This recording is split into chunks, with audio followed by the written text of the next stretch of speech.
Brazil's worst ever environmental disaster. Air pollution is a huge health issue. A luta contra o aquecimento global é uma das prioridades for reducing emissions. Thick smoke billowed above Brazil's Amazon jungle. Is on top of the impacts of climate change. It's a vital defense against climate change. Pollution from burning fossil fuels.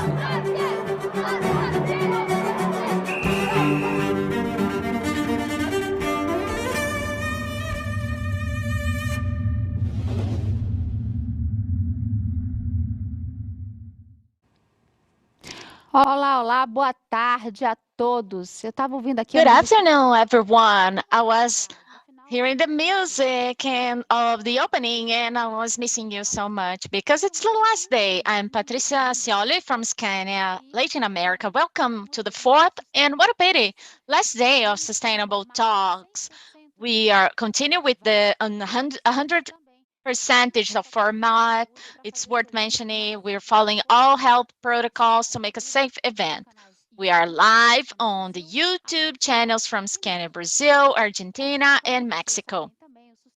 And you know, Sustainable Talks counts on the participation of Scania all over Latin America, and we have simultaneous translation in Portuguese, English, and Spanish.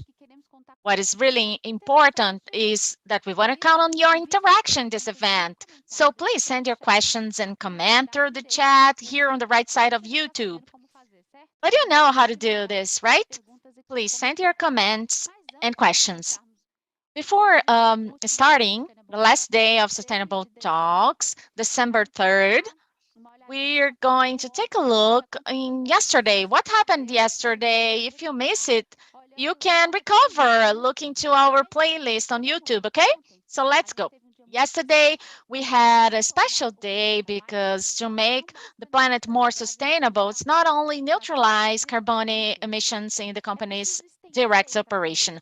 It's necessary to extend the sustainability strategy to other suppliers and to bet on the circular economy as an additional way to curb climate change. Yesterday, we had a panorama of how this has been happening. We had with us here in Sustainable Talks Arena, Carlos Mendieta from Global Pact from Mexico, who told us how the production chains put into practice several initiatives to reuse the materials previously thrown away, making them to return to the factories as inputs. Really interesting, the initiatives commented by Carlos. In the same direction, we received João Zeni from Electrolux, showed that increasing reuse in the manufacturing of household appliance is embedded since the conception of the brand's products.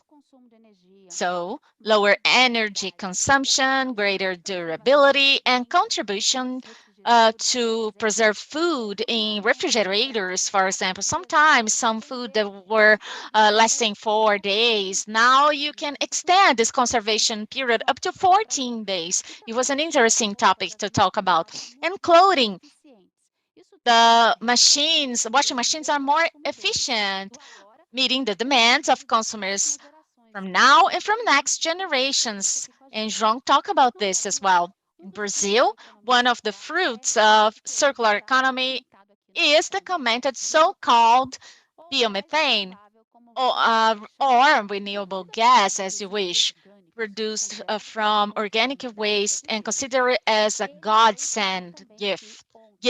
It was the theme here yesterday.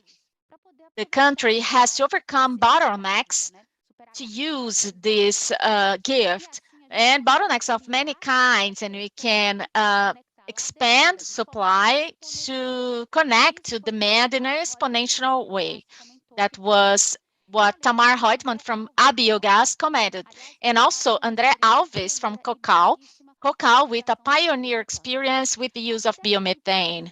The ideas of producing fewer natural resources and reusing as much as possible the goods at the end of their useful life is also part of the fleet renewal program under study by the federal government. Margarete Gandini, coordinator of automotive regimes of the Ministry of Economy, said that it would be necessary to encourage fleet renewal with cleaner technologies through credit lines, something urgent in a country with more than 500,000 trucks over 30 years old. It's not an easy agenda, but we're doing much around this. And today, to start this meeting, we'll ask our dear friend, Ju. Welcome. How are you, Patty? Everything's okay. This big Friday, last day of Sustainable Talks. Yes, it's a pity, but we are so happy to be here with you to approach this theme so important to the country, which is sustainability. I wish you all a good afternoon, especially for us for you following us on YouTube, in Brazil, Mexico, Argentina. Very well. Let's talk about the theme of today's talk. We cannot leave this behind. 2050 is just around the corner.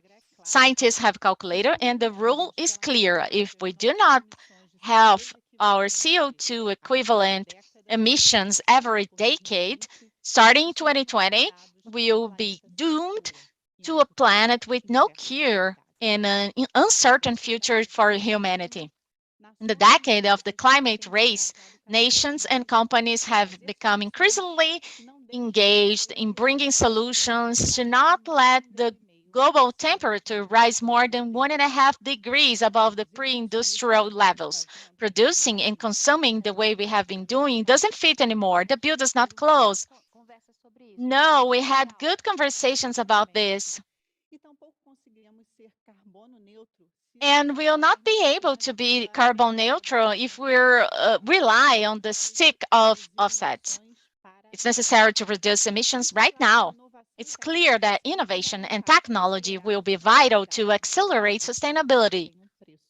But this comes with a price because climate and financial risks go hand in hand. And the importance of the financial sector taking a more careful look at the analysis of projects in which invest capital. On the other hand, the same sector needs to increase the amount of resources allocated to fight climate change. Our guests from today will talk about the paths and obstacles to green financing in Brazil. So, Patty, who will be here with us in this afternoon, the last day of Sustainable Talks? We are bringing some special guests, as always. The second year, Luciana Nicola from Itaú will be here with us. We'll talk also to Moisés Basílio, Sustainability Manager of Eco Rodovias, one of the biggest infrastructure groups of Brazil. And we also have the presence of Joselene Ferrer from CETESB, representing the president of the agency, Patricia Iglesias, that couldn't be here today because of her agenda. But we keep on. The show is wonderful, and we're here with you watching and following everything. Our guests are brilliant. So if you don't know how a TV show or a live stream is done, we talked to them previously. They inspired us to be here with you participating, and them again, always with a lot of emotion, a lot of good things happening through you, who can talk to us through the chat. So please send your comments. We know we have a lot of comments coming, a lot of people writing us, and we'll read the comments and the questions to the guests. We want your participation. But talking about participation, what do we do every day in Sustainable Talks? We have a traditional poll. This time, we are returning to you to understand, in your opinion, can we put on the screen? Yes. For you, who most influences companies to adopt more sustainable practices? We have consumers, stakeholders, suppliers, employees, society in general, press, government, or regulator environment, and others. What do you think, Shu, that it's pushing forward this climate agenda? I think, in fact, each one of them, but I would bet that the one that is most accelerating is the stakeholders, maybe the Europeans, who has this climate agenda is going faster with them. But let's see what you think at home. Please do not be influenced by what I think. Give your real opinion, and we'll check the results soon. Your opinion. Now we're following to the first guest of the day, the last day. We'll call Joselene to talk to us. Along the week at Sustainable Talks, we talk about the role of companies in the private sector, but without the engagement of public power, initiatives lose strength, and they are in delay. The Paris Agreement, signed by 190 countries with the goal of containing the increase of global warming was vital for local governments to be engaged. CETESB, the agency of the government of São Paulo State, who inspects, monitor, and license the activities generating residues with the preservation of waters, air, and soil, has an important role in the climate agendas of the state, which concentrates the biggest installment of the national GDP. In 2019, has released São Paulo's environmental agreement with 1,437 components. This is vital for not leaving the greenhouse effect. Moving on, it's important for the state. At COP26, held in November, the state of São Paulo, we are talking about, confirmed this commitment to fight climate change by joining in July the campaign of United Nations Race to Zero and Race to Resilience. To talk about this, it's here with us. We invite Joselene. Can you hear us, Joselene? Yes, I hear you very clear. Thank you for your presence here. It's a pleasure to be with you.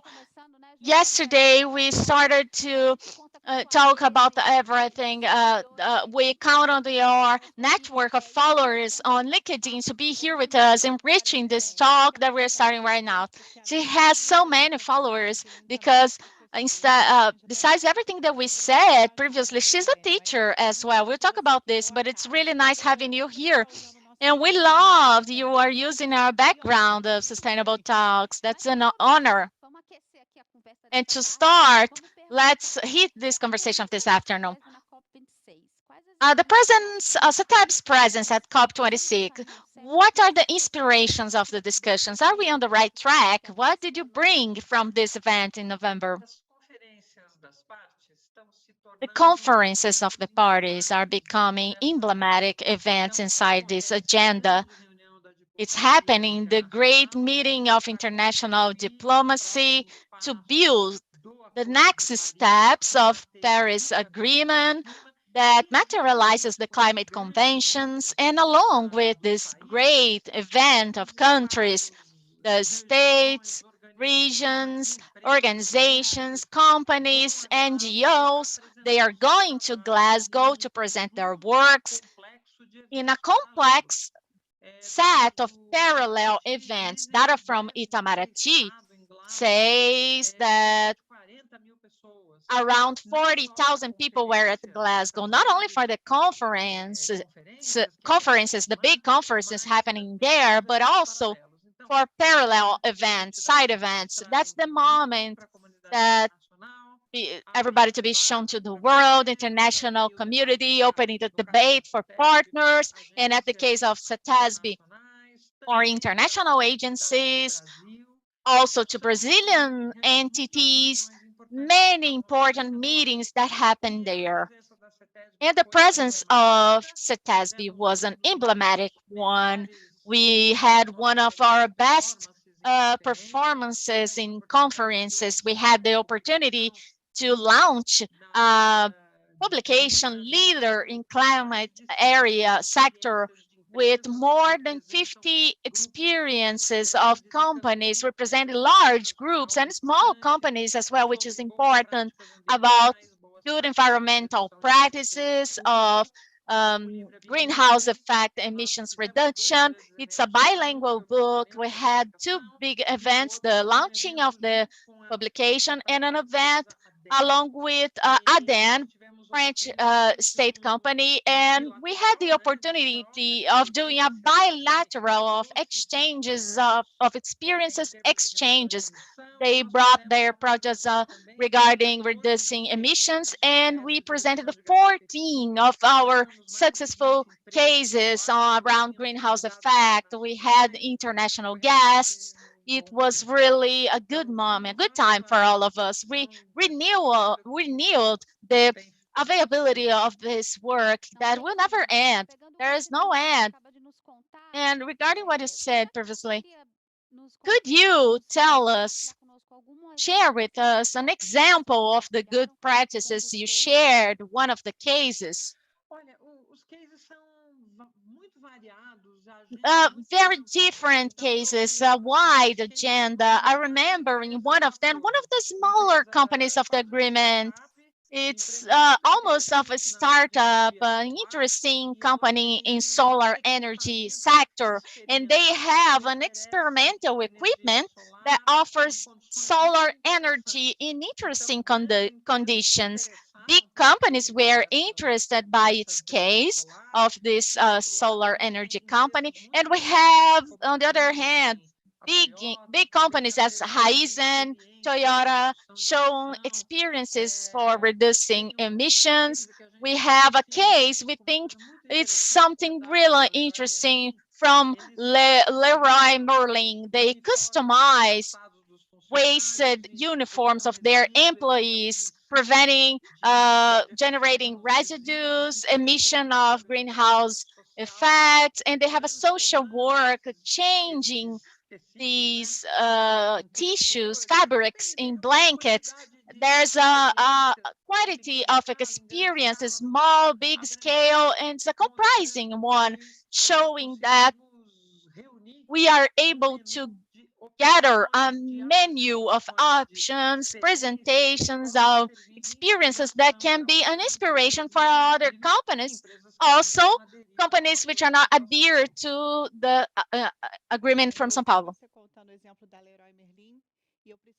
I saw you telling us about Leroy Merlin's example, and I don't know if you knew, but Scania has done something similar to the employees' uniforms. We are a Sweden company, and they don't tell everything that they do, but we're gonna tell you. We have more than 4,000 collaborators in São Bernardo do Campos plant, and they use uniforms, and when they are returned, they would be incinerated, but then we are going to transform these into blankets for an action here at the city of São Bernardo do Campo, and we have a circular economy example. They will never be incinerated anymore because we're going to return them to the distributor, and they're going to take care of that. They're going to have transformed them into a filter, into a thermical blanket. So it's going to turn into a raw material for this. So we hope that you soon can tell us this what is made by Scania. I didn't know that. And Scania is invited to present this case for publication. We are starting the works now, and we have some very interesting cases of compensation of emissions in plants with the planting of trees, of native trees. We have cases that involve the adding solar energy to the energy grid of companies, also biomass initiatives. So it's very interesting. And in the case of the Leroy Merlin's case that matches Scania's case, they calculated the emissions of greenhouse gases and how much do they prevent. So this action is very big, and the emission of methane is very large. So we have a lot to learn and to show and inspire other companies. So this is very interesting. I'm very glad I knew this case of Scania. Yes, because we do the sustainable talks and we talk and we invite you to these talks to so you can be inspired. Okay, but continuing, since 2005, you are an observer of the Convention of the Climate in the Kyoto Protocol and the Paris Agreement. Now we're going to use your experience, we're going to use that to ask you, how has been the evolution of the discussions? Well, to see more closely the multilateralism of United Nations, we start to have a dimension of the energy amount that is used by the countries, by the UN's management, because it's a very hard work to evolve an agenda that has many players and many groups and many countries that have economic interests that are so different. So we are in this Paris Agreement that aims for decarbonization. This is something that we have been talking a lot. It's to prevent the emission of CO2 and the gases that are associated from the economy. So you have a group of countries that are producers of petroleum, of gas, of coal, and we have economy groups that still depend on these fuels. So it's a very hard work. On the other hand, we have science, we have the scientific community. For years, they have been issuing reports, and we have a recent one that is confirming and reconfirming that the forecasts for the 90s, they are coming true. So there is on a slide that comes from our report that is from 20 years ago. I used to use this material 20 years ago, and I said what I said then. It's real now. It's it's completely proved about the extremes we have today. So, going back to that, it's a very hard work. And although we have a feeling that little has been done, this feeling is not real. It's not true to reality. So, we are preparing agreements that are going to guide the world economy in the next few decades.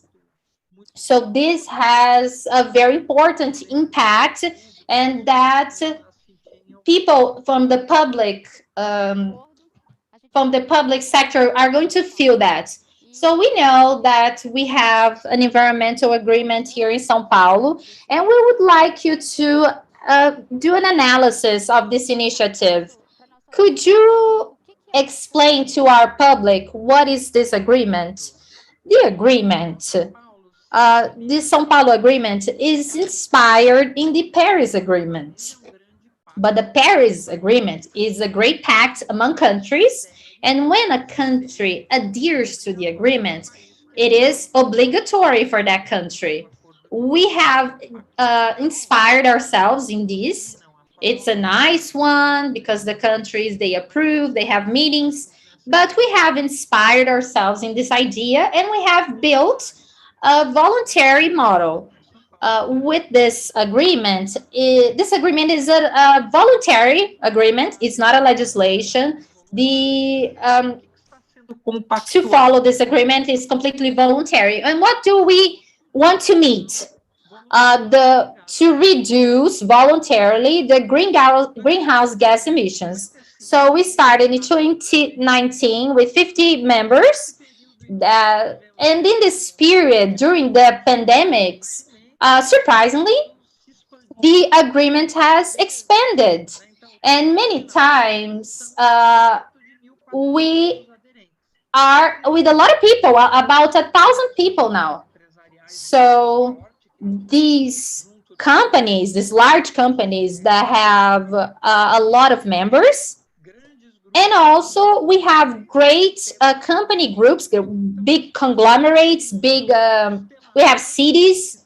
So we have many institutions and also some public ones that want to be part of the initiative in a voluntary way.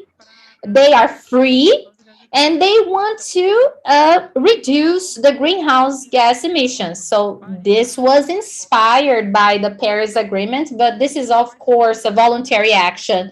And what are the numbers? So we went from 55 to more than 1,000 members. Recently, Pão de Açúcar, which is a big group, Açaí, we have also the Legislative Assembly from São Paulo, Albert Einstein Hospital. We have many companies that also want to be part of this. And within this agreement, we have started the Chamber of Climate Change to act with the players, and we have published a technical note and some instructions for the actions to monitor the greenhouse gas. So this has been done by many people. We have so many collaborators, I can even tell you the number. And we are also collecting some info about the emissions. We will have some numbers on this agreement, how these companies are planning to do these reduction from today up to 2030. We have a book that has cases, successful cases. So it's a very dynamic initiative. And all the actions that CETEB does, because we are the propulsor, we are the motor, the driving motor of this. All of this, we have the support of the International Relations Secretary from the government. And we also have the support from the environmental secretary. And we also do everything with everyone that participates in the initiative. Okay, so I'm going to ask you for help. One more. People that are watching Sustainable Talks, the companies, if they want to participate, what do they have to do? You're talking about small companies up to big companies, big conglomerates. Of course, they have different stages, they have different kinds of participation. So how do you do this? How can they be members? And what does this happen to have small companies and big companies in the same agreement? Well, to be a member is very simple. You go to the CETESB website. You have a banner for the agreement on the right of the menu, and you have the adhesion form. If it's a company, if it's an association, then you fill the form, sign, and send it to us. And you have all the information there. And then we start to contact you. We register you, we bring data, we show you the list of companies, and then we invite the companies for the meetings. The cities, we're going to open another front for contacts because they are starting to come to us now. We are already having some formation courses to them about climate. We're going to have other courses next year. We're going to have 3 classes already, 3 courses. And the companies and associations, as they register, they have different stages and they are invited to the meetings of the Climate Chamber. We do some lives. We have many lives available so the companies can have some kind of formation. And many of them come with specialists that are high-level ones. So it's very good. That's fantastic. Ju, that's fantastic. Yes. You told us about climate crisis. You are a teacher of the FAPES. And have you watched an increase for people looking for courses regarding this climate change? And is everyone converted, or there are people that are coming to understand more about the theme? We always joke that to convert people is really easy in this theme. It's an internal joke. So what I would say, there is a course about greenhouse gas inventory that we have been teaching for 13 years. The first classes, we had to do a lot of advertising. We had to pray people would come. It was 1 course per year, but it was very hard, the first ones. But then it exploded. The courses, we gave like 30 vacancies and there were 50, 60 people that would want to enter. And now we are able to do more courses, but people are waiting in line to join us. So as we can, we are creating more courses, but people are really looking for people that are acting in the area. but they feel that they need to have more inputs. And there are people that love the classes, they love the theme, people that are migrating, companies that send their employees for them to have a formation on the topic. It's visible that the change is happening and more people are looking for these courses. Oh, this is so good. Yes, I would be in the part of the curious people that would enter these courses.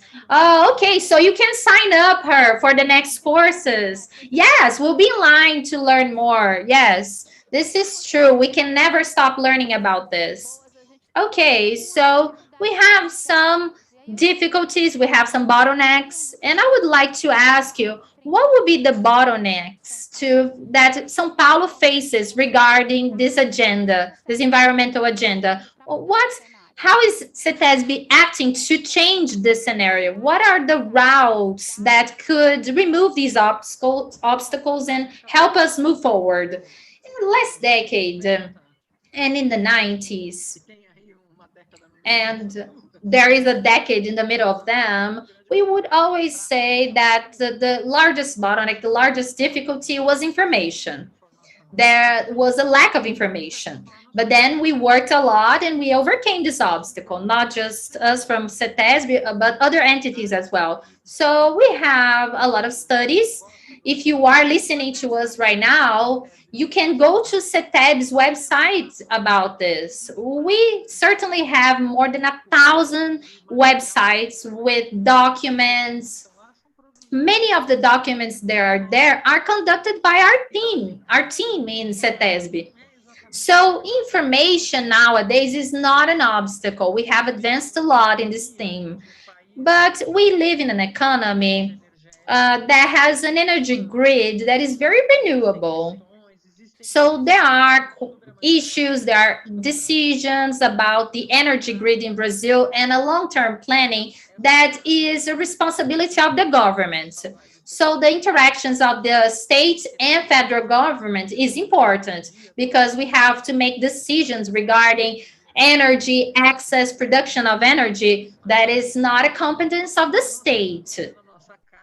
In our home, we are doing what we can. We're doing our best. There is a decree from the previous government that they had a hard time to accomplish to fuel the vehicles with renewable fuels, but not with fossil fuels. I know that there are projects that are very nice in this government that are being implemented to expand the access of solar energy in the public buildings. So the government is working hard to do its part to offer the service, to have a more broad spectrum of sustainability. And here we have been working every day to provide infrastructure, expertise for the management of the municipalities, to create regulations, so we can conduct the effort to collect information by the industries. CETEB receives annually data from the main issuers in the state in relation to the greenhouse gases, because if you don't have data, you can implement measures to guide people in order to reduce these emissions. So we have to strengthen the regulatory norm in Brazil. I know we have some bills in relation to the carbon market. So the efforts to improve the legal norms for the government, they have to happen. So we have a lot of work to do. Something really important, the issue, the question of the mobilization and the tool of education, knowledge, communication, they are vital to advance. So here in Sustainable Talks, we want to help CETESB because we're talking about our opportunities to improve, having a better climate agenda to the state. And do we have any comments on Joselene's participation here, Ju? Yes, a lot of people are really excited. They would like to know more about the cases of the companies, the good practices, which are important to be shared. Some people ask if we have some costs to adhere to environmental agreement of São Paulo. All the products of the agreement are free. The technical note, the book, you can find out the webpage of the environmental agreement of São Paulo. Everything is available in there. It's free. And we'll ask the production to insert the link in the chat so you can search this later. But there's a lot of people interested.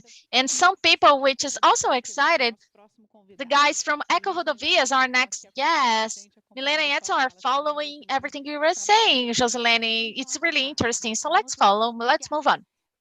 Thank you, Ju. Let's advance. CETESB is working with, it's our question, related to innovation and digitalization. Do you have this leverage, advanced leverage inside CETESB to use innovation and digitalization to foment, accelerate climate agenda?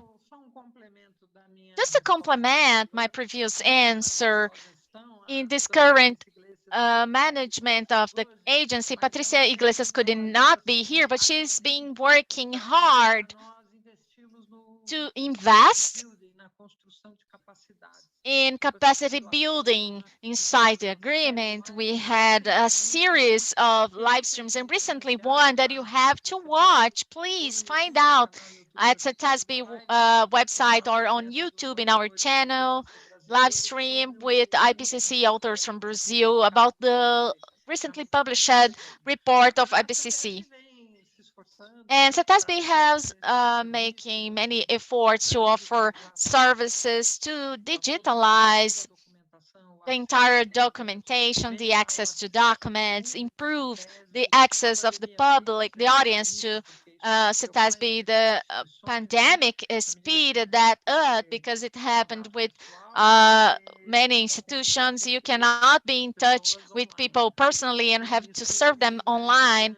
And there was a great gain regarding this. We have systems available, SIGOR, regarding waste and contact systems with the agencies. We need to improve. We have work to do, but we need to reinvent ourselves in this post-pandemic age. It will happen someday, and offer quality digital services. And talking to people all around the country that are watching us here, this digital expansion, we can see it's an interesting contribution. Great. You are only participating here thanks to digitalization, so we are connected to many places. Another question we would have here to CETESB is regarding residues. We know it's an issue at the city, pollution, and how CETESB has worked with residues issue here in the country. Do you have any project, program, a measure you can comment to us to help to solve waste in the cities? In 97, look how many time back we had a series of seminars in that management, a series of events on sustainable cities, and we verified, we knew already, one of the big issues of the state was waste management. In late 90s, it was really bad in São Paulo, and that management leveraged the process along with CETESB. We call it EQR, the Index of Quality of Residues. We started to give points, grades to each cities regarding their landfill. This caused a revolution. When you put grades, you publish, create comparable criteria of assessment of landfill disposition. From 97 to now, it's really impressive what happened.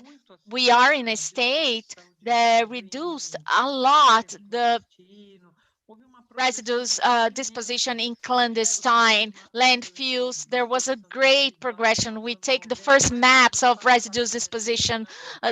Almost whole state was in red, in default, and we see the map going to green, improving the things regarding residues. But CETESB has a mission to follow the effort, but the residues management is a city management. So we welcome selective collection actions, reuse residues, reuse. The best residue, in fact, what is the one that was not generated, but it's not the way our society works. We live in a consumption society and we have to deal with that. But as much as we have city halls engaged in selective collection of waste and the population separating their residues, reuse what is possible. We have much work in front of us. We have development societies that reach 40% of residues reuse in some developed capitals, and we are far away from that. But that's an effort that it's happening. It's been happening, and the young people is learning in school. They are demanding this to happen at home.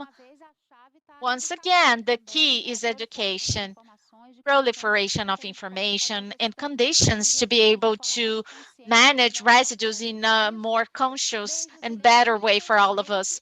Unfortunately, we are reaching the end of our talk. We have other guests. I would like to give you a hug here at Sustainable Talks. It was really nice talking to you. Um, to know about the news from CETES, people knowing that we have a lot of initiatives coming, and good to know that at Glasgow, so far away, they are seeing us as a reference, positive things that can be done looking to the vocation of Brazil, the state of São Paulo, and responsibility and professionalism we have here. I thank you very much for your participation. Thank you. I'm thankful for your uh, invitation. I'm here following you all. Thank you. Good afternoon. That's great, Ju. It's so good hearing people with so much energy. She's a passionate person since 2005, participating on climate conventions. Many stories to tell. And the guys watching our program are saying they learned a lot. Pedro Lima said how much we've learned. That's what we want at Sustainable Talks. You can leave this place with questions, but answers more than when you started this marathon, 4-day marathon. Yes, we ended this today, but we want to check the poll, the result of the poll. Production, do we have the answer? What did audience answer? Who is influencing company to adopt more sustainable practices?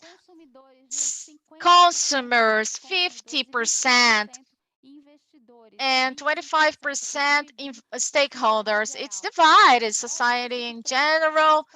Are you surprised with the answer? I'm kind of surprised because I thought they would also include collaborator, because the new generation is arriving, the interns are coming to companies and they want to know what the company is doing regarding social impact, sustainability actions. I thought they would mention collaborators, but I would vote in stakeholders. What about you? I think I would vote consumers, but collaborators are we call them activist collaborators, and they are welcome. Now, to know if they want to work in a company, they want to know if they are net zero. What are you doing to stop climate changes? This is really good to live. Sonia Favaretto said, I live to see this. Yes, it's good the collaborators being present as stakeholders map of all the companies. And that's we can say this for sure, but not we'll change the chat, bring a new guest. It's time to call the next one. We'll ask you to welcome Moises Basilio, Sustainability Manager of Eco Rodovias, one of the biggest infrastructure groups of Brazil, with important role on the road concession sector. The concessions of Eco Rodovias gave access to Santos Port, which is the main port of Latin America and to the Center-West region, one of the main centers of national agribusiness. They are in a route where we have a lot of biomethane soon. We are working for that, yes, exactly. Let's see if our guest is here connected to us. Good afternoon, Moises. How are you? Good afternoon, Juliana, Patricia, everyone present here. You have this green background. It's a sustainable one, a glorious one. It's matching our background, which is a colorful one. And to start, I would think it would be interesting telling about eco-rodovias. A lot of people make a mistake. We are here. Scania is in São Bernardo do Campo city from called ABC Paulista area, and we have a highway in our door, Tieta Imigrantes Highway, and we call them ecovias. So ecovias, eco-rodovias. So how are you adapting your service to neutral carbon? Yes, ecovias brand is a strong one. And many of our processes are related to this brand. We have in Tocantins, in Goiás State, with the brand Ecovias do Araguaia. It's in the Brazilian highway scenario. The highway infrastructure actions. The best manager of highway infrastructure in Brazil, 10,000 people working all over Brazil. Services suppliers, eco-rodovias is open since 2010. 3 billion reais of operational revenue in 9 states of the federation. It's a company with huge capillarity. We had 11 concessionaires until the last weekend. We have new contracts in Paraná State.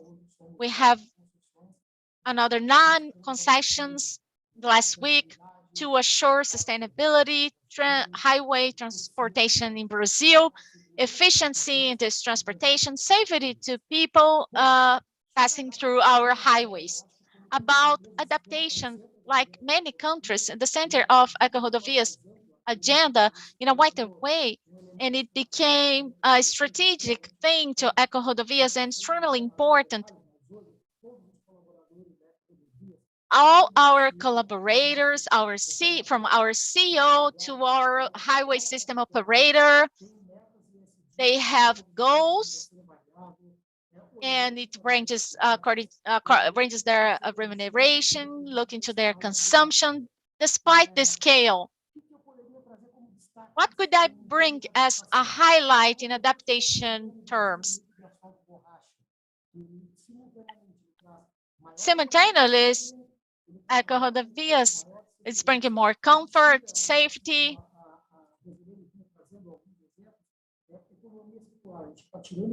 Circular economy being reworked, totally discharged with products. Also, we are in a strong project of incorporation of plants.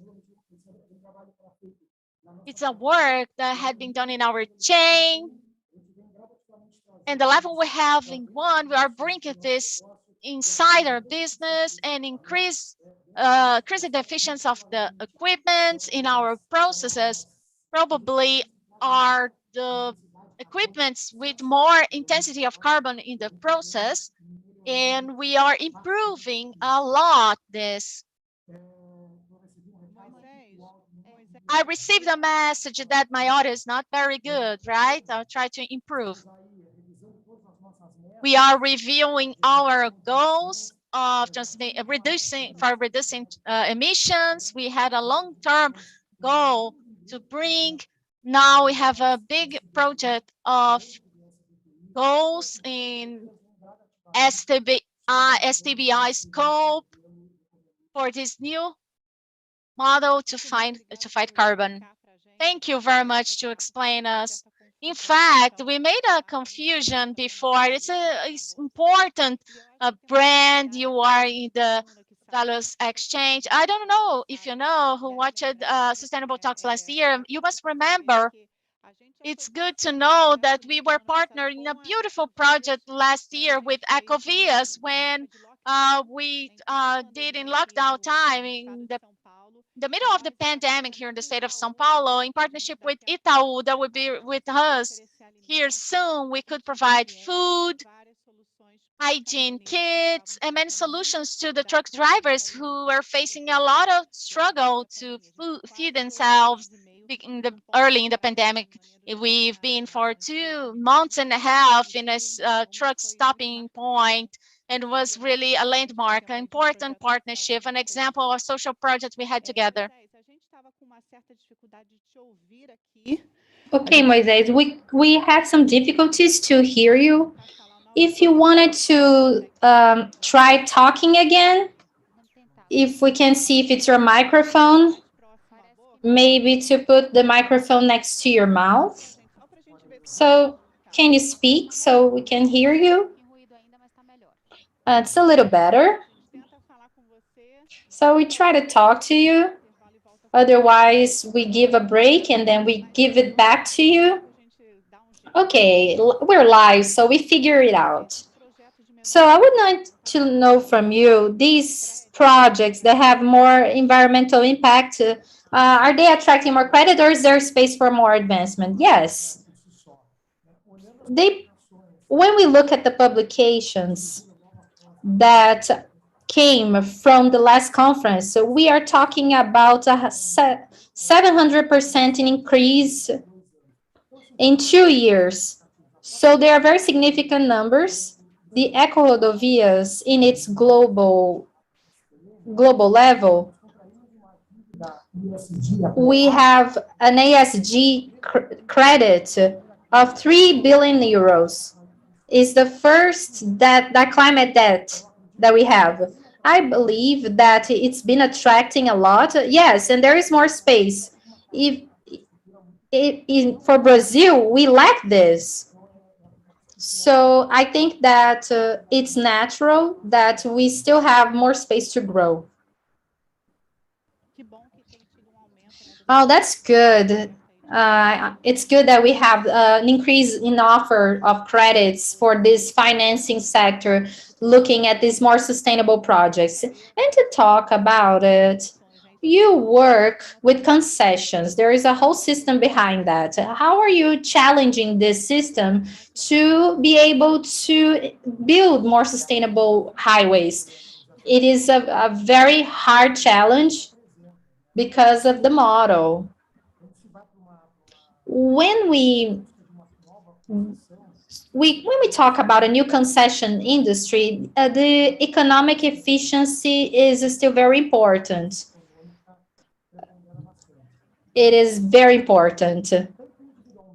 But individually, not only with highways and with the market, with the national market, the infrastructure, our association, ACBR, helps this a lot to search for solutions that we could have in the state of São Paulo. And we realize that we have a lot of innovations in these regulators.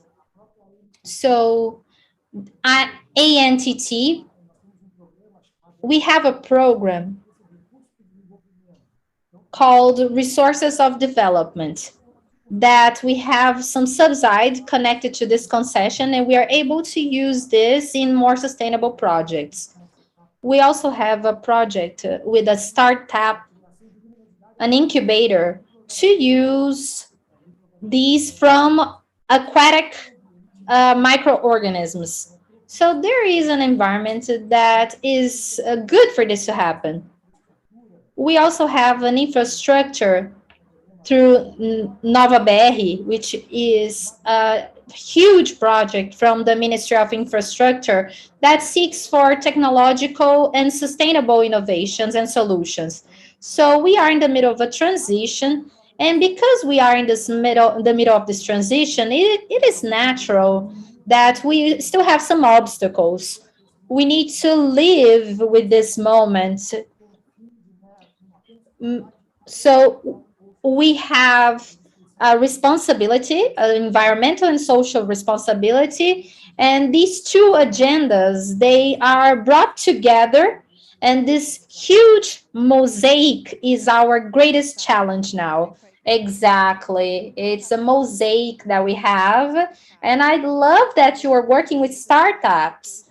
We've seen many companies that are moving this way and to innovate, and this will certainly bring a lot of long-term benefits. Let me talk to you about innovation, startups. You started talking about materials and asphalt. We have a question. How are you working with circularity of new materials? When you think about your ecosystem, is there a research? Is there a program to develop more sustainable materials when you talk about highways? Yes, yes. You have to separate these into two great topics. For example, we have some examples from CETESB, Scania projects. All of our concessions have individual programs regarding operation. We prioritize renewable fuels to use economy from the free market, and we have some energy production centrals. So we are always in search of a more sustainable operation. From the cultural point of view, the business itself, it is very hard to have fast advancements. What do we have to do today? Especially regarding new projects, we have to seek for the best options. What is possible to do according to the concession market? So we have to look for the best options so we can have less environmental impact within this context of concession. With regards to use of materials, the rubber is a good material for the asphalt, but the movement happens around these projects that I told you about. We have a question here from our public. Where is your scope 3? Our scope 3 is basically within these inputs, mineration, social capital, petroleum, that form asphalt. We have some transportation of this material and equipment, of course, that do the construction. But our scope 3 is very good. We have transportation of collaborators. When compared to scope 1 and compared to these inputs, this is very irrelevant. And I would like to come back to this theme. We're talking about the financing of this green future. And we talked in our poll about the relationship with investors, with stakeholders. So you are a company that is in the stock market. And there is a group, an Italian group, Galvani, which is your biggest shareholder. So we would like for you to analyze your business here in Brazil. So STM is the operator of Galvan here. As I mentioned earlier, it just charged $3 billion debt, 3 billion euros debt. So this by itself deserves an increase of speed in relation to the climate change. But from the point of view of investors,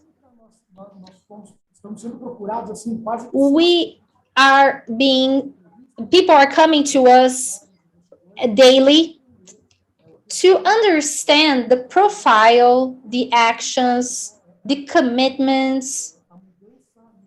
So it is notable, the change. Before, we used to talk a lot about positioning and profile. Now, we're talking about commitment. How long? So this has gone global, not just here, but all over the world. This is very strong, this movement. Okay, so you have the sustainability management hat, and you follow these a lot. I think that before this was a secondary job, but now you have a more relevant job, right? Yes. It has everything to do with what we asked in our poll about the stakeholders. They are influentiating more. So the problem of global climate change is to have local changes. Thank you very much. Do we have more questions? Yes. I would like to talk about the European investor that is pressuring this agenda, and I would like to talk more about Brazilian investors.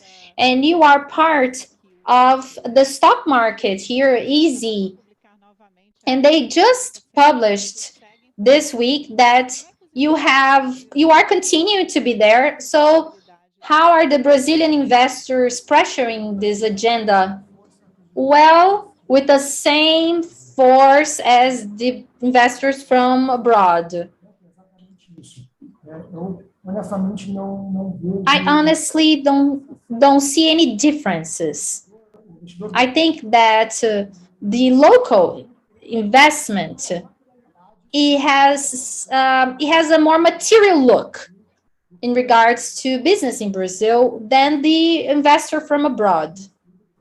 The vision that we have in Brazil abroad, so many times it's a very disturbed, disrupted one.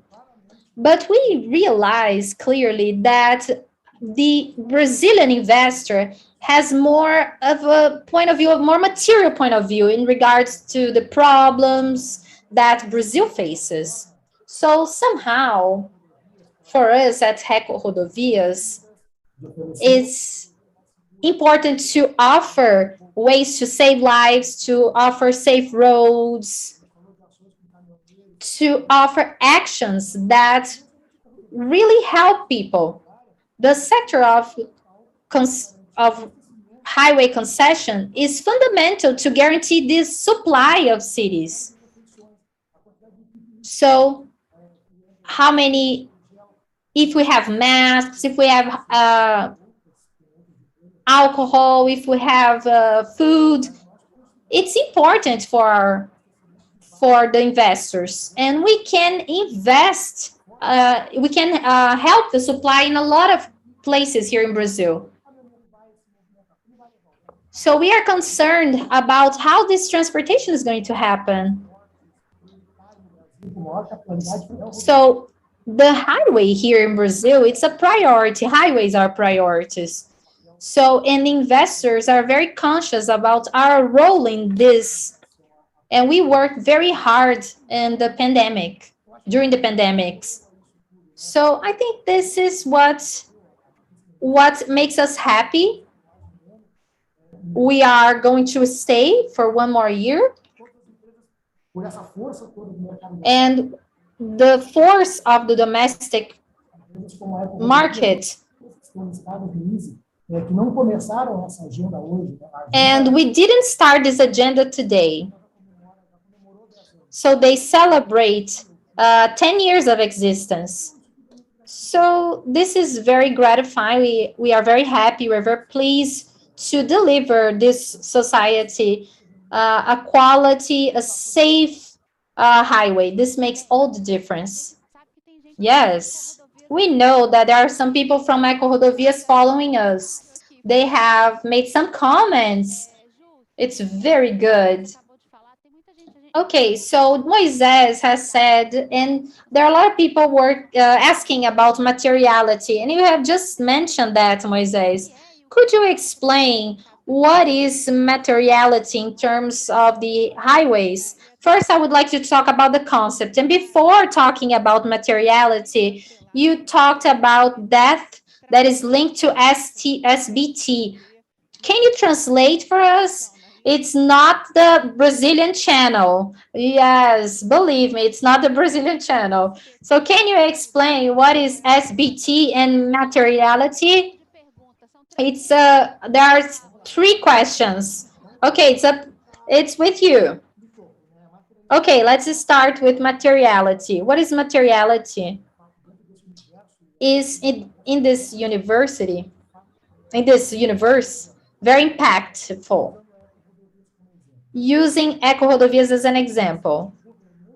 In the ESG governance, we are operators of infrastructure.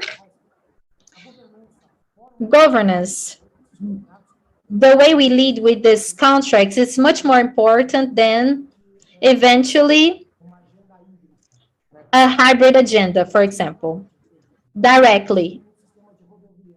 In the new highway system, we care about the commercial traffic. In the case of Brazil, it's the Brazilian is very much related to commodities. Evidently, they are a problem, but directly, governance,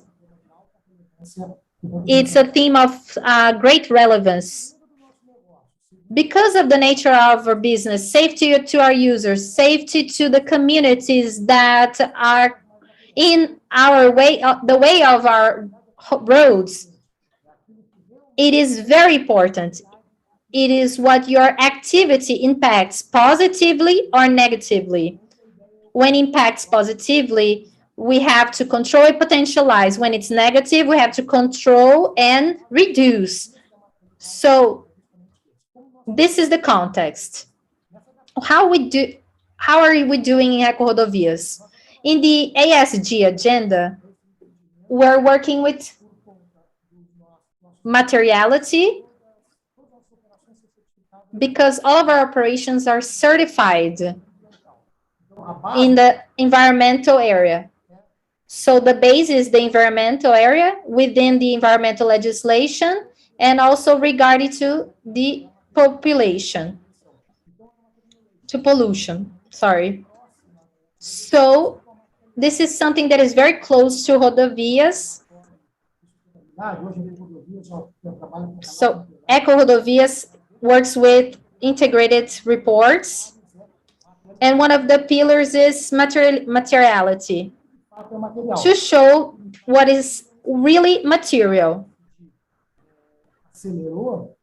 When this SEG has accelerated, we show the financial market what is material for goods, for consumption, creating as a base and forecasting this change that is happening that we see today. So I think that is one point of materiality. And what are the SBT goals? They are linked to science. So the scientific community says that temperature can't go over 1.5 degrees. Over 1.5 degrees, we have to do something. So the concept from the scientific community, if the global temperature increases more than 1.5 degrees, we're going to have a problem. We're going to have problems in large scale. So we can have rain or drought or intense cold or heat, and it's going to impact the production of food. So we have countries that develop many actions related to that. So this is the limit for the temperature, for the global temperature. And something that was mentioned by Josilene, the Lex report, it was much more aggressive related to that. So we have the UN entity that talks about that. All over the world, we have to be aware, because if the temperature increases, problems will happen. And the last is ITCC report, we have been warned about this. So they are goals that individually when they have this goal to reduce something or something percent of the reductions,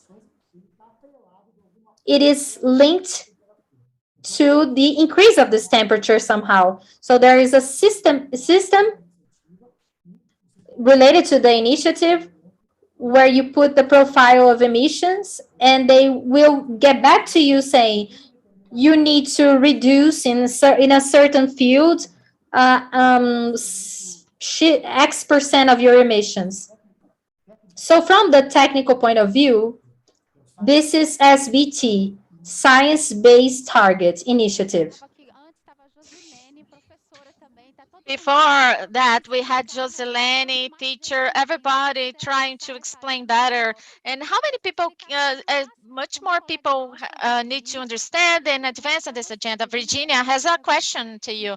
She's asking, Moisés, Materiality is a model, a customized model for each business. You are putting as priority what brings results or impacts, right? That's really correct. Regina, A grade in your test. It's worth being here all this time with this master class we had with Moises. Really good. We insist on that. Keep on insisting. The companies at this time, they need to be careful and doing what need to be done many times. That's where I made the comment about domestic investor and a foreigner investor taking this care. Many times there's a view or international investor, a wide view like climate agenda is vital. No doubt about that, but many times companies as Eco Rodovias them itself is not the biggest impact. We said a lot in these meetings.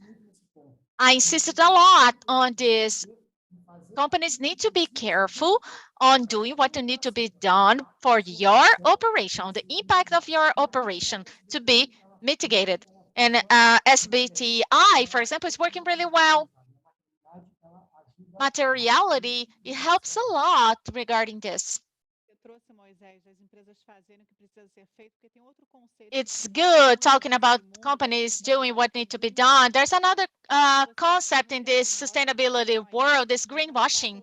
If you know what is that, please write down. That's the way some people have of telling they are doing good things on sustainability, but they're not having nice grades in school regarding that. For example, the company needs to be careful on the safety of their collaborators because they have risky operations. Is they put as the priority ESG goals, for example, working with diversity and inclusion, there's something wrong because they need to work with the safety of the collaborators. This is for you to think about the companies you know, to know if they are doing the right things. But thank you for the great explanation. I think everybody liked it a lot.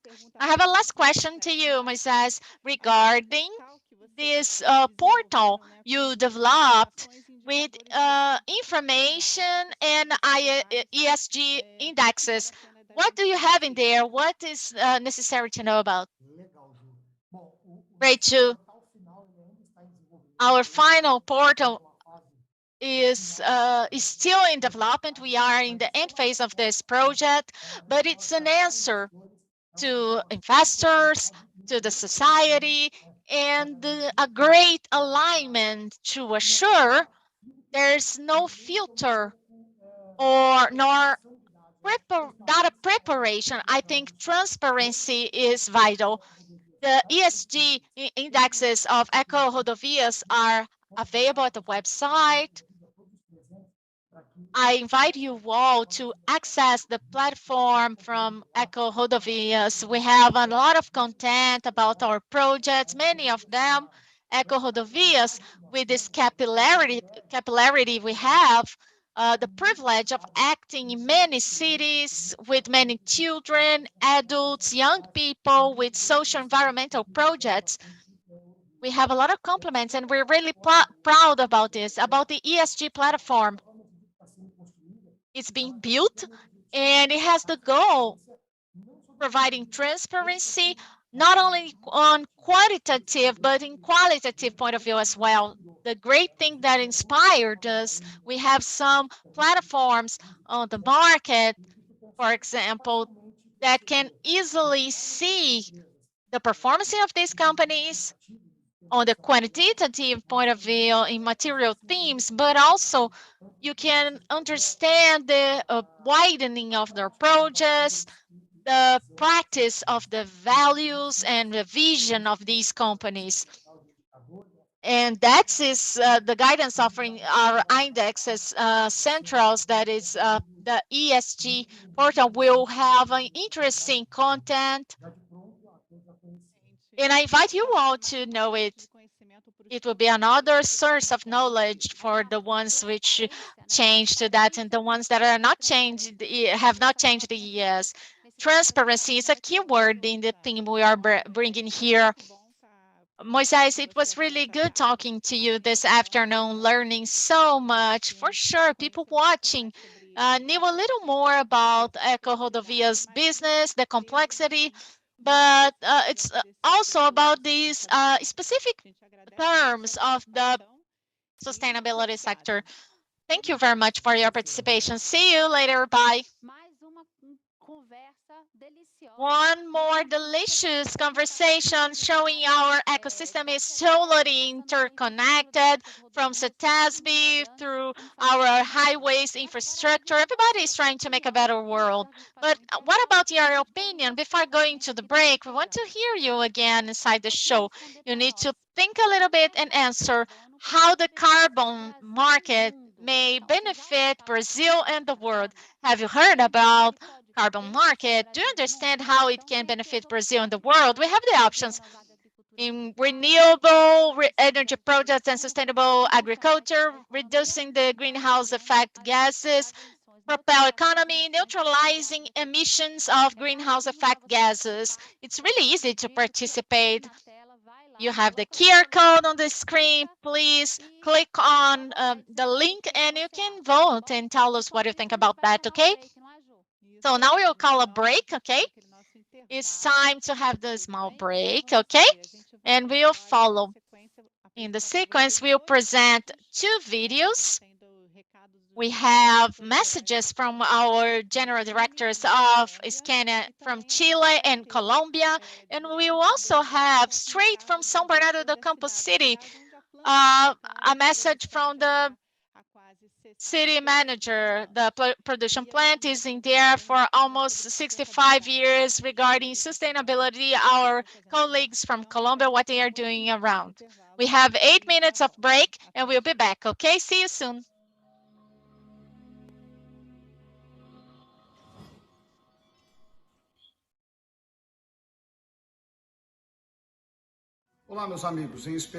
Hello, my friends and Scania friends and all the players that are involved. I know that you are in a lot of work, have a lot of work, and it's a very needed agenda. To be sustainable is not just a need, but it's an obligation. And this event, this meeting that you are participating, without a question, to discuss net zero emissions, it's an obligation.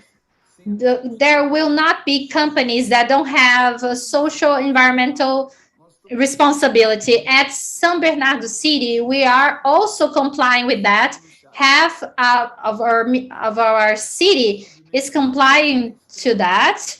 Everything that is related to the environment is very important. Scania fulfills this role with a lot of responsibility, not just today, but from many decades ago. And it's a company that inspires us because of generation of jobs, the importance that he has in São Bernardo and in our country. And without a question, I am sure that these weeks you're going to search for good results. You have already done that, so we can leave the theory and put things into practice in regards to social environmental responsibility. To Scania and all of you have participated this week, you can be sure that we are very thankful for that, and we recognize the importance of discussing this so important theme. Congratulations to you all who are here gathered discussing the future of our planet. Thank you very much.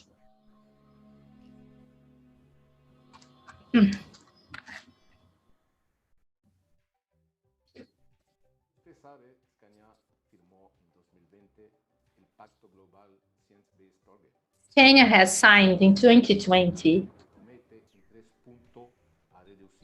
a commitment to reduce the emissions of greenhouse gas. And with that, we saw our facilities, our factories. We have a commitment there. And the emissions of our vehicles that we sell in relation to what we produce, which is the scope 1 and 2, we are very proud to announce that last year we have an agreement with a company of solar panels to install these panels in our factories here in Santiago, in Valparaíso. And each one of the constructions we have, they're going to have solar panels. And this shows that our factories will be self-sufficient in terms of energy consumption. This is a great step in our way to reach a good level of CO2 reduction. In relation to our vehicles, it's a different challenge. We went from diesel fuel and internal combustion, which we have been using for 125 years, and now we are working with other types of fuel: gas, ethanol, hybrid, electric vehicles. And some of these solutions have a little or just no retrocess. From the point of view, from the technological and economic point of view, the current vehicles, they can calculate the risks, which is not the case for the new technology. So today, the relationship with our clients is fundamental to advance and overcome these challenges.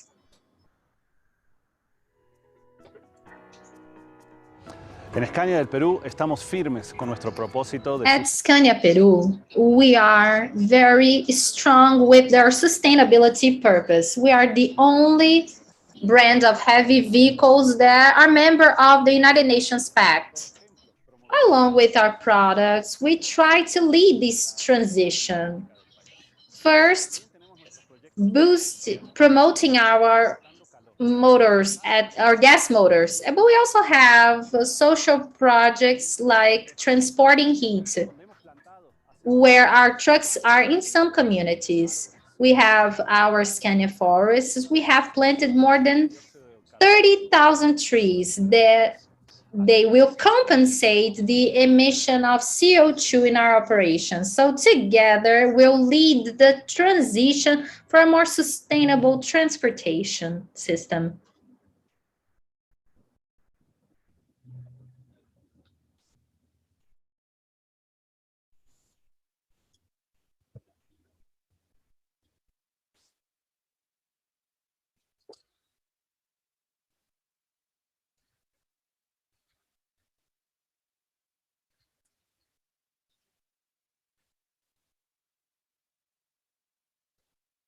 No solo conserva ese atributo de ser mucho más económico, mucho más competitivo, sino not que se only conserves this attribute, but it has transformed in a fuel that it can improve the quality of the air in our city.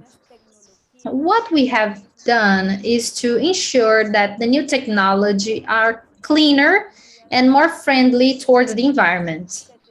Today, we have more than 127,000 buses, and more than 700 are natural gas fueled. And we believe on that because we are 700,000 over sea level, above sea level. So Scania had a test, and this was 100% approved. And the idea was to find a fuel that could generate sustainability. And sustainability has three fundamental pillars. One is the environment, second one is the economic, and the third one is related to the health of population. So the energy that has treated this was the gas. So we can have an environmental sustainability. We also have to have economic sustainability. We prefer to choose the cleaner energy that we could find in the market. That was the natural gas offered by Scania. Although it is more expensive, we know that there is an environmental benefit for the society. So we decided for that option. We had the opportunity to test 3 years ago one of the gas buses, and it has worked in all the stops. So we wanted a more economic price. In 10 years, we thought, let's save by using gas. And this as a system has generated great changes in Latin America in terms of emission of gases, greenhouse gases, and also gases that affect our health. And from this point of view, we have a commitment before ourselves that we can have net zero emissions and we can impact the quality of the air. This is something we have been doing in many cities. We have been reducing drastically this particulated material to reduce to reduce respiratory disease. And Scania is present in a lot of great cities and is using a lot of green technology so we can have a more sustainable future.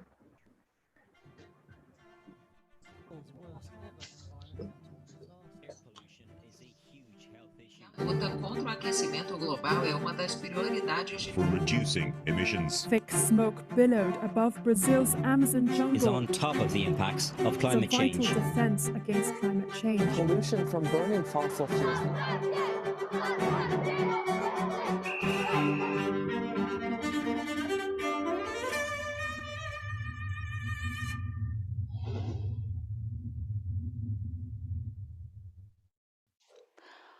Olá, pessoal, voltamos aqui para o nosso segundo We are bloco. back to our second part of Sustainable Talk. We'll start with the poll, seeing the result.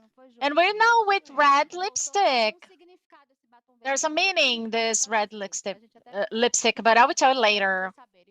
We'll say in the chat, so you are aware of that. But let's check what it told us about the carbon market. Do we have the result to follow?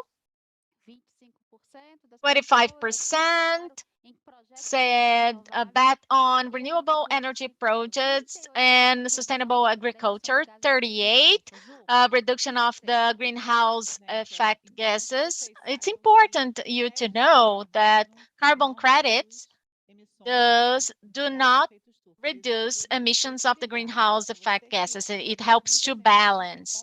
If you emitting a lot of emissions, you can you buy the credit and you balance. But it will propel the economy because Brazil has a lot of potential of issuing a lot of carbon credit. We have a clean, energetic grid, and we want to live to see, as Sonia said, because we need to explore everything we know and the other ones know as well. In the second part, we had the participation of Luciana Nicola, Director of International Relations and Entrepreneurship of Itaú, but unfortunately, she couldn't be here today. She had a problem.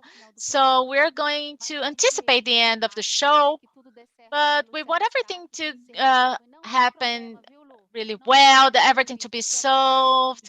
No problem. We live with the things that we cannot foresee. We have this power of doing things with what we have in hand. But everybody understood sustainable talks. No problem with that, okay? We need to thank you now. We have a lot of things to talk about in the end of the program, right, Juliana? Yes, we are reaching the end of sustainable talks. We thank you very much, everyone that followed us in the 4 days of event, the ones that could be here with us every day, right? Right on the chat, we can thank you. And let's remember, we spent 4 intense days, starting for the first day, Tuesday, we had a week. We started that with the Sweden way of putting sustainability at the core of business. We talked to Elaine Grunhaud from Sweden, and she gave us a master class of sustainability. Looking back, we feel so emotional. I remember how emotional it was. It was really nice. We had this presential event after so long. We had on stage 3 CEOs with us: Christopher, André Clark, Antonio Simões, talking about energy and transportation, this transition to carbon neutral, and also Carlo Pereira that participated remotely, but he told us what happened at COP26. Yes, a powerful message from Carlo, following closely the private sector. And he talked a lot about the panacea on the carbon market. If you didn't watch, go there the first day, check what Carlos said. It's really important. And the second day of Sustainable Talk, we talk about digitalization. We opened with Exxon, then PepsiCo, Smart Vision, and Hosek. And we end the day talking about smart cities under the Colombian look. And we had this beautiful video talking how Scania has contributed to a more sustainable and smart city, talking about Cartagena. And we are offering gas technology around this place. It's amazing because we talk a lot about technology, digitalization, and we are always end up in the same place: people. The guests brought the human part, the subject, the individual inside this wave of digitalization, the need, the technological evolution as a whole. It's rich having this kind of dialogue where people can talk and putting on the table what is important and need to be thought about. The second day, third day, it was yesterday, we talked a lot about circular economy and the importance of value chain. We had the sentence of Fabio Alterovich, one of the men talking about ESG for a longer time in here in Brazil, and he said, the look at the companies that do not stop when the product do not end when the product arrives the shelf, as you have to take care from production up to commercialization of products. And we learned a lot about things about we didn't know about home appliances. I'm sure you didn't know many things João said about with Electrolux initiatives. And we said he should tell more these stories because they inspired us as consumers to know how to choose, how to make a conscious decision when buying something. And we reached today. Today, as Party said, we could not count on Luciana. Luciana from Itaú, she couldn't be here, but we had a very pleasant conversation with Joselene from CETEBS, how the sector is being mobilized with the agenda of climate change. And we also talked to Moisés Basilio from Eco Rodovias, who brought this infrastructure look and gave a masterclass being some concepts on sustainability. We could make a poll here, which were the concepts, but we can do the next year, okay? So we can talk to everyone about this. Now, along with what you said, what we did a lot this year, I'm seeing the comments arriving at the chat. We learned a lot. It was a catwalk, an avenue of knowledge, good practices, of sharing. It's not about having an A grade in everything. It's about trying to do things better. And talking about knowledge, I don't know the production can put on the screen. We do not stop learning about sustainability, and we are two curious women here. We try to be close to people who knows a lot. So we have some suggestions. So you can leave Sustainable Talks seeking your own knowledge. We have two documentaries, the strong ones, Breaking Boundaries, from Johann Hagström. It's like the Pope of climate change. If you don't know him, not aware, please watch this. It's amazing. In Portuguese, it would be Rompendo Barreiras. If you don't have something to do this weekend, put on your list your favorite in Netflix, Breaking Boundaries. Popcorn, a soda, you are ready for your weekend. And if you want to go for a reading, we have 4 here. Sustainability Leadership. You can read this really fast. You can buy it at Amazon. There's available in there. We're talking about sustainability. We can talk about the new capitalism, a new economy, a donut economy. You have to read this one. And Green Swans as well in the sequence. Bill Gates' book that everybody talks about, and another reading for being aware and reinforce your critical thinking, know how to make arguments, and because this is a subject that is important to know about. Not living greenwash takes place, and having a better perception of what is happening and be able to contribute. This can be your weekend reading, okay? And in sustainability leaderships, if the production can come back with the covers, it's Elaine's book, the first guest of Sustainable Talks on Tuesday. She was the author of this book, and it's really a must go. And about the Bill Gates TED Talk he recorded in 2015, they asked him, in the end of the day, what will kill more people in the future? In the next 10 years, we were living the pandemic, Ebola pandemic, and Bill Gates said it would not be terrorism and wars that what would kill more people would be a virus. And we are here in the middle of a pandemic in 2021, suffering with thousands of deaths. And again, they asked him what will kill more people in the next years. And he said, this year, climate change will kill more people. Bill Gates had a premonition or a forecast, let's say, and he wrote a book about this. You need to check this one. Great, let's following with the closing. We are ending just in the next year. We'll have sustainable tax. The time is flying, a matter that is serious, urgent, but our intentions was bring something light, knowledge, and mobilization for the center of this debate. On this side, at Scania, we put energy and soul into what we do. But sustainability is a matter that moves us. We are convinced that what was being done so far is not enough. And winning slowly is losing the race against climate change. But we don't have no choice but being optimistic and activists. Yes, we are all activists here. After all, to change the world, you need to take the first step. Have you taken yours? As we heard in the first day from Elaine Grandhout, incremental moves will not solve the problem we are facing. The path is exponential. The focal point of the talks was what was focused in all the conversations were partnerships, whether unconventional, disruptive, or even unlikely ones.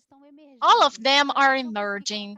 If production can put on screen what they can see, if they can see what I'm talking about, and these public and private spheres intersect in coalitions, in partnerships that promise decarbonize key sector from transportation, energy, steel, consumer goods, agriculture, to name a few. In the end of the day, collaboration is imperative. We need solutions, bigger solutions than ourselves. So how are we going to do this? In the end, our time here and the messages that you gave us, we hope they have influenced change, best practices, and more than that, a breath of courage, including we also hope that they have shown the hope inside you, hope in motion, which we call action. Thank you very much for your participation. And I would like to say goodbye with Armandinho. Can we do that? let's open so the guys can read this because it's in our strategy, is inside Scania's corporate strategy, because we're not going to change the world alone. And we know there are a lot of people doing nice things around. And Sustainable Talks is the place where we gather these people. So we had these people here this week, and we hope we'll be meeting these people that want to change the world. Thank you for your participation, your company here that were handling with us every day, to all our guests that made us made this conversation brilliant, and a strong hug for you all. And you can check now a retrospective, a short one on what was the week. See you soon. Thank you, everyone.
Usted sabe, Scania firmó en 2020 el Pacto Global Science-Based Target. Es un compromiso donde Scania It's a commitment a reducir su emisión de CO2 en el mundo. Los puntos 1 y 2 son las emisiones producidas por nuestra instalación, para decir taller, fábrica y oficina. In our factories, in our office, in our factory that we have all over the world. The scope 3, we have so that respect the emissions has to do with scope 1 and 2. Last week, we have signed a commitment to company Fluxolar for our companies in Santiago do Chile, in Paraíso, in Chillán. And from now on, each thing is going to be done with solar panels. And our offices are going to be self-sufficient in terms of energy. And this is a great step for us to reach our reduction of emissions. And with our vehicles, the challenge is different. To go from an internal combustion fuel, we have more than 125 years of experience, to another kind of energy, which is ethanol, hybrids, electric vehicles, and hydrogen. Some of these solutions, we had some very little retrocess from the point of view of from the technology and from the economy point of view. With our current clients, we have a clear vision of their business to calculate their costs, which is not the case of most of technologies. Today, more than ever, the relationship with our clients is very important to advance with this objective. Air pollution is a huge health issue. O aquecimento global é uma das prioridades de for reducing emissions. Thick smoke billowed above Brazil's Amazon is jungle. on top of the impacts of It's a climate vital change. defense against climate change. Pollution from burning fossil fuels.